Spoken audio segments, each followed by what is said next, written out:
সংৰক্ষিত আসনবিলাক কোচ ৰাজবংশী ছাত্ৰ ছাত্ৰীয়ে হস্তগত কৰিছিল।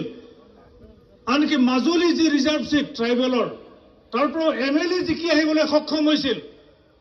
মাত্ৰ এটা জনগোষ্ঠী ST হওঁতে আমাৰ এই অৱস্থা, আৰু 6টাকে যদি বৃহৎ আৰু আগবঢ়া জনগোষ্ঠীবিলাক যদি ট্ৰাইবেল হ'বলৈ হয় আমাৰ অৱস্থা কি হ'ব ৰাইজ আপোনালোকে সকলোৱে বুজি পায়। আৰু সেইকাৰণে আপোনালোক ওলাই আহিছে একেলগে আৱাজ দিবলৈ no further inclusion of any community in the list of ST। খোলা কথা,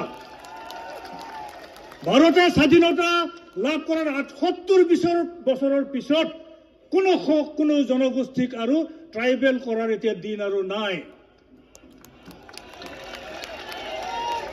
ট্ৰাইবেল কৰিব বিচাৰিছে একমাত্ৰ কাৰণত বৰ্তমানৰ ট্ৰাইবেল অলপকে লাহে লাহে ক্ৰমান্বয়ে ডেভেলপ হৈ আহিছে।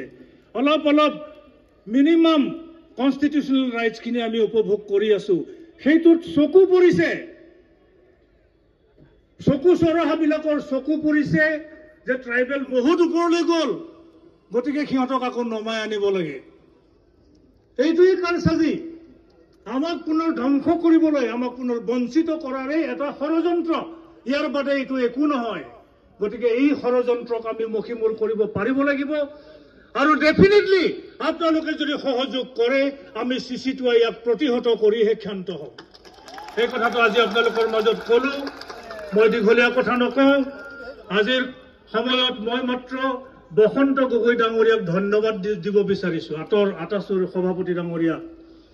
এইকাৰণে তেখেতক মই ধন্যবাদ জনাম যে তেওঁ আমাক প্ৰমাণ কৰি দিলে যে আহোমসকল বেলেগ, বৰ্তমানৰ ট্ৰাইবেলসকল বেলেগ।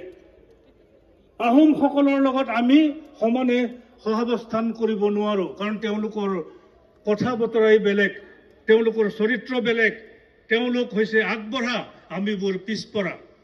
ইয়াৰ উদাহৰণটো আমি ক'ত পালো? শিৱসাগৰ জিলাত জিলা পৰিষদৰ সভানেত্ৰীত যেতিয়া মিচিং মহিলা এগৰাকী অধিষ্ঠিত হ'ল, লটাৰীৰ যোগেদি, ৰোটেশ্যনৰ যোগেদি, ৰিজাৰ্ভেশ্যন পলিচিৰ যোগেদি মিচিং জনজাতি মহিলা এগৰাকী যেতিয়াই জিলা পৰিষদৰ সভানেত্ৰী হ'ল, আটাচুৱে কি কৰিলে? ইয়াৰ প্ৰতিবাদত শিৱসাগৰ স্তব্ধ কৰি পেলালে। আৰু এইকাৰণে আজি মই আটাচুক ধন্যবাদ জনাইছো। আপোনালোকে আমাক বুজাই দিলে আমি কোন আৰু আপোনালোক কোন। আপোনালোকে বুজাই দিলে, তাৰ কাৰণে মই তেখেতক ধন্যবাদ জনাইছো।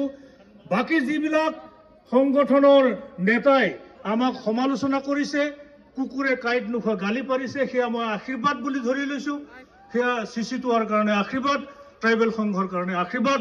আপোনালোকে আহি এই গণসমাৱেশ সফল কৰি তোলাৰ বাবে মই পুনৰবাৰ আপোনালোকক কোটি কোটি প্ৰণাম জনাই মোৰ বক্তব্য সামৰিছো। ধন্যবাদ। ধন্যবাদ থাকিল।